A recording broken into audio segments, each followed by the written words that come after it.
막 고민한 게, 공인데, 우리가 흔히 하는 질문, 공인데 뭐 할 게 뭐 있어? 아무것도 할 필요 없지. 뭐 이제 이런 식으로. 그래서 고민을 하고 있을 때 이제 부처님이 공이라고 그래서 없는 게 아니고 무가 아니고 그냥 실체가 없는 거다. 그래서 일어났다 사라지고 일어났다 사라지고 함으로써 오히려 그 공이기 때문에 더 소중하고 더 뭘 할 수 있고 더 자비롭게 되고 더 선법을 실천하게 되고 이렇게 한다고 이제 해서 이게 고민을 해결했어요. 그리고 또 그 사리부타 존자는 또 어떤 의문을 갖고 있었냐면, 그러니까 사라지잖아요. 뭐 열반이나 뭐 이런 거 보면 사라지는 거잖아요. 그러니까 이제 그거에 대해서 좀 고민을 해가지고 또 이제 부처님한테 여쭤보니까 부처님이 원래 있었다가 사라진 게 아니고 원래 있지도 않았는데 사라진 게 뭐가 있니? 이제 이런 식으로 말씀하셨거든요. 그래가지고 우리가 매일 이렇게 의문을 갖는 거잖아요. 사라진다. 뭐 아무것도 없는 거야? 뭐 원래 없는 뭐 이런 식으로. 근데 이제 거기에 대한 해서 되게 어려운 그런 말씀이잖아요. 스님이 답변. 이해됐습니다. 이제 그런 게 있죠. 뭐 교리적으로 뭐 공에 대한 이해나 뭐 무아에 대한 이해나 멸반에 대한 이런 것들 보면 생각해보면 뭐 앞뒤가 안 맞는 것 같기도 하고 이해가 안 되기도 하고 때로는 납득이 안 되는 것도 있죠. 근데 그런 내용들이 많이 있죠. 지금 수준에서 이해가 안 되기 때문에. 그래서 불교 수행이라는 것은 많은 부분이 수행의 체험의 깊이에 따라서 이해가 되거든요, 사실 이게.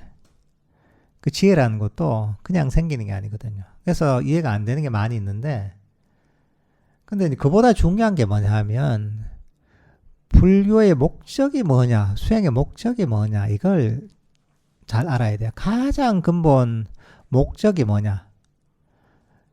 제일 1원칙이 뭐냐 하면, 불교의 모든 가르침은 괴로움의 소멸을 위해 존재하는 거예요. 우리가 공을 이해하는 게 목적이 아니에요. 열반을 이해하는 게 목적이 아니에요.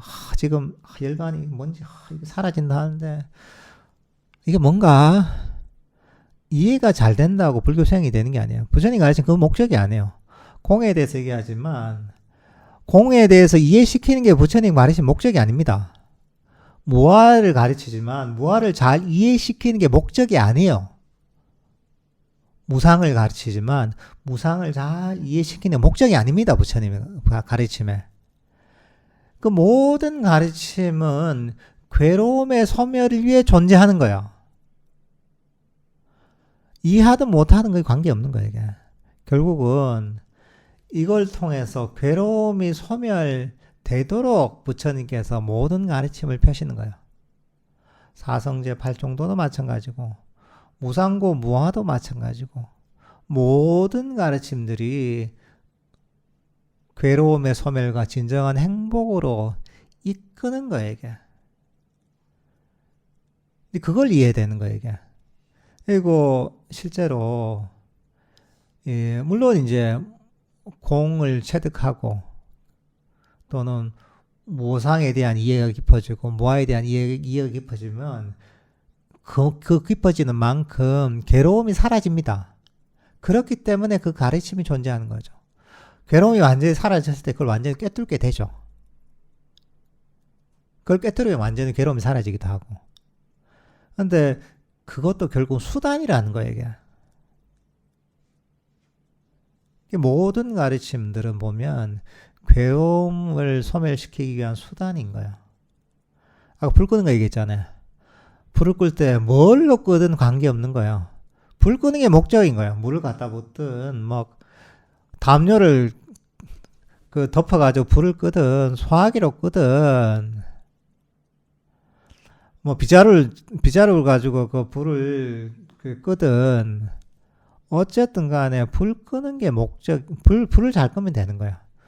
불 끄기 위한 수단은 다양한 거죠. 그 불교라는 게 사실 그런 겁니다. 부처님 가르침은 교리적으로 머릿속으로 정리하고 이해가 되고 그게 목적이 아니에요. 당신의 가르침은 괴로움을 소멸시키기 위해서 존재한다는 그 관점에서 바라보면 우리 불교가 제대로 이해가 돼요. 사실 이제 그런 의문들이 있죠. 의문들이 있는데 부처님 가르침은 이걸 얘기해서 이걸 다 이해시키기 위해서 가르치는 가르침이 아니에요. 그리고 어떤 수준에서 뭐 그런 질문했을 때 그분들은 이 가르침을 부처님 이런 대답을 들었을 때 그게 실제로 괴로움을 소멸시키는 데 도움이 되는 거야. 그때 필요한 거야. 근데 처음엔 이해가 안 되는 부분이 많아요. 하지만 수행이 점점 깊어지다 보면 그걸 제대로 바로 괴로움을 소멸시키는데, 괴로움을 원인을 번뇌를 소멸시키는데 그것들을 잘 적용시킬 수가 있습니다. 근데 사실은 그전에는 아무리 생각해도 이해가 사실 안 되게 돼 있습니다. 그 본인의 경험의 수준이 보통 중생들은 미치지 못합니다. 미치지 못하기 때문에 머릿속으로 아무리 정리하고 사유해도 이해가 안 되는 거야. 왜냐하면 이거는 체험의 영역이거든, 이게.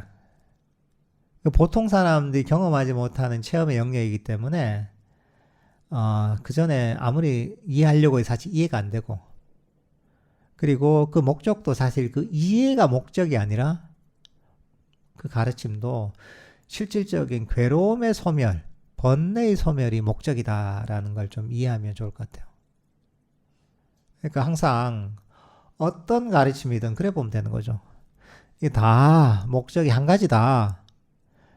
괴로움을 소멸시키는 것, 괴로움을 원인을 없애는 게 이 모든 가르침의 목적이지.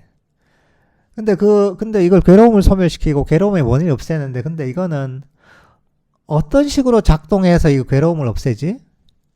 그러면 훨씬 더 명확해지는 거죠. 어떤 메커니즘으로, 어떤 인과의 법칙으로 괴로움을 소멸시키지? 이러면 그 수행에 대한 이해가 훨씬 쉬워지죠. 근데 그 자체의 의미를 부여하기 시작하면 그게 그 본질이 이해가 잘 안 돼요. 네, 그렇게 접근해서 이해하시면 좋을 것 같습니다.